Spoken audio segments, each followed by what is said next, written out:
I lost my husband in a car accident weeks ago, and now my best friend is trying to set me up with her creepy friend who thinks he can replace him and even help raise my baby. I, 23F, lost my husband, 25M, weeks ago to a car accident. He was the love of my life, and I'm still not used to waking up without him every day. We had big plans for our future, and it all came crashing down in a heartbeat. We met on his uncle's farm. He was a farmhand, and it was love at first sight for me. I'm also 4 months pregnant, but I haven't told anyone. I was planning on telling my friend when I was feeling better. My best friend Lee, 24F, has been my shoulder to cry on during this time. She helped me with his funeral and anything else I needed since I'm no contact with my bio family, story for another time.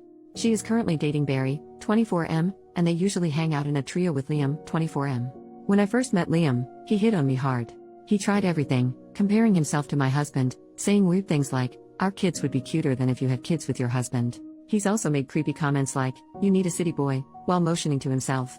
I'm a country girl through and through, so I typically shut him down or ignored him. But every time I would get dirty looks from Barry. Skip to Sunday night. I got a message from Lee begging me to come to dinner with her because she wanted to treat me since I'd been through a lot in the last couple of weeks. Feeling not so awful about myself, I decided to go. When I arrived, she wasn't there, so I texted her asking how long she'd be. She told me 5 minutes. She said she was just running late and around the corner. So I sat down and ordered a drink. 5 minutes passed, and she still wasn't there. I gave her the benefit of the doubt and waited another 5. When I was about to call her, Liam came rushing over and apologized for being late. I asked him what he was doing there because I was waiting for Lee, and it was a 2-chair table. He smiled at me and grabbed my hand. I ripped my hand away, and he just said, "Oh, I asked Lee to set us up. Now that husband's name isn't a problem, we can finally get to know each other." He looked so cringy, and I was floored. I stood up and told him that I wasn't interested and that I certainly didn't give a flying FCK about getting to know him. I also reminded him that I just lost my husband. Without a word of a lie, this man stood up and said, "I know you're being overly emotional right now, so I'll forgive you for that. Sit down with me. I'm not saying we have to make love straight away or anything." I was disgusted.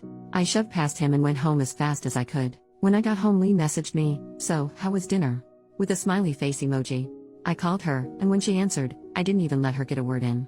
I yelled at her, asking how she had the audacity to do something like this just weeks after I just lost my husband, especially since she's been the one holding me together this whole time. I asked her what freaking game she was playing and told her the only reason I wanted to meet with her tonight was to tell her I'm pregnant. Then I hung up on her and texted her that I needed time and didn't want to be contacted for the time being. Last night, Barry came to my house and asked to talk. I said no and told him that if he didn't leave, I'd call the police. He told me I broke Lee's heart and deeply hurt Liam, and that now was the perfect time to get to know Liam because he could help raise my child with me. I opened my door, which Barry took as a sign that I wanted to talk. Instead, I hit him with my shoe and chased him to his car, screaming. I'm actually embarrassed I did that. All day today, I've been flooded with messages from friends and the trio themselves, shaming me for pushing away the people who care about me the most. They claim they don't even recognize the person I've become. The only thing that hurts me most is that my husband would know what to do. He would tell me how to fix it. And now, I have no one to talk to. I just feel so defeated. I have a therapy appointment tomorrow, but I'm thinking of calling my husband's mom, even though we've barely spoken since the funeral. Any advice is appreciated. Update, next day. Hello all, and thank you. I just wanted to start off by saying that I called my mother-in-law Louise after making the post. I thought I needed to tell her about the baby because, just like some of you said, she is overjoyed about the news. She didn't answer my call but instead drove straight over to my house. I honestly didn't know what to say to her, but we just hugged and cried all night. I didn't have the best delivery when telling her I was pregnant, probably due to all the crying, but she just lit up and was so happy. It's the first time I've seen her this happy in all the time I've known her, so at least I have some support. My father-in-law came over when he finished work after Louise told him he needed to come to my house, and he was so freaking happy about becoming a grandfather. Louise offered to have the baby and me move in, and I agreed. She said that I can sleep in my husband's old room, which was a little bittersweet. When I told her what was going on with Lee, Liam, and Barry, she was furious and told me not to worry about it because she and my father-in-law have my back. After a lot more crying, my father-in-law told me that my husband would be so happy to have this baby grow up on the farm like he did.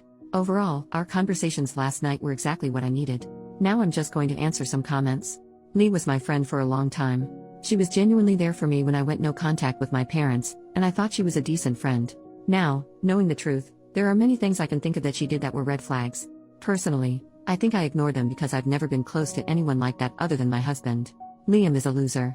From my chat with Barry, I learned that he's always had feelings for me and has never given up because, apparently, I'm his type.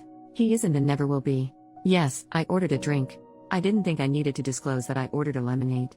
It was simply a soda, nothing wild. I know I'm pregnant and would never do anything silly. I'm not magically pregnant. My husband and I both wanted children young and had been trying for about a year. We just didn't disclose that we were trying because my husband and I thought it was weird to tell people, oh, we're making love an extra amount. I don't know, my husband and I were very private people and kept a lot of things that way. As for the trio, I've blocked them. None of my family are reaching out because they simply don't know me anymore. The only friends reaching out are mutuals of Lee, Barry, or one of Liam's other friends. I was confused about whether I was a jerk because I left Liam standing there and yelled at Lee. I was so upset that I was confused about the entire thing. Thank you all, and I will update you on what happens because I know Liam will not give up until he's in jail. I seriously hope it doesn't come to that, but the fact that he drove past my house twice is unsettling. I'm hoping that moving to my husband's parents' farm will put my baby and me on a better path. New update, same post. Firstly, some good news. I found out that I'm having a little girl. I'm actually feeling a little bit better today and thought I'd update. I moved in with my in-laws the next morning after they came over. We went to the police, and unfortunately, there's nothing they can do unless Liam trespasses or comes into physical contact with me, pretty much until he gets worse. But I did take the initiative and move, so they think he'll be less of a threat now that I don't live in that house. They did take my screenshots of his creepy messages and noted that he's been driving past relentlessly. After a few days, we came into town to go grocery shopping, and we saw Lee. She went to come over, but my mother-in-law stared at her and yelled, "No." Lee looked a bit awkward because my mother-in-law was yelling, "Yes, I'm talking to you, Lee. Go bother someone else with your bull crap." Lee ended up walking away, which we thought was good. I was greatly overwhelmed, obviously, about seeing her, and my anxiety has gotten worse since the blind date. I think I was also anxious because Lee is never without Barry, so I was very worried. When we finished shopping and were walking back to our car, Lee and Barry were waiting for us. Again, my mother-in-law started screaming. She yelled that Barry was scum and accused them of trying to sell drugs to a pregnant woman, pretty much anything to embarrass them and draw a crowd. Lee and Barry left again, but not without looking scared, points to mother-in-law. Since then, I've moved on to the farm, and it's been drama-free. I had an appointment yesterday and found out about my baby girl, but also that I have high blood pressure, most likely due to the stress. We're going to have to monitor it just in case of preeclampsia since my egg donor had it.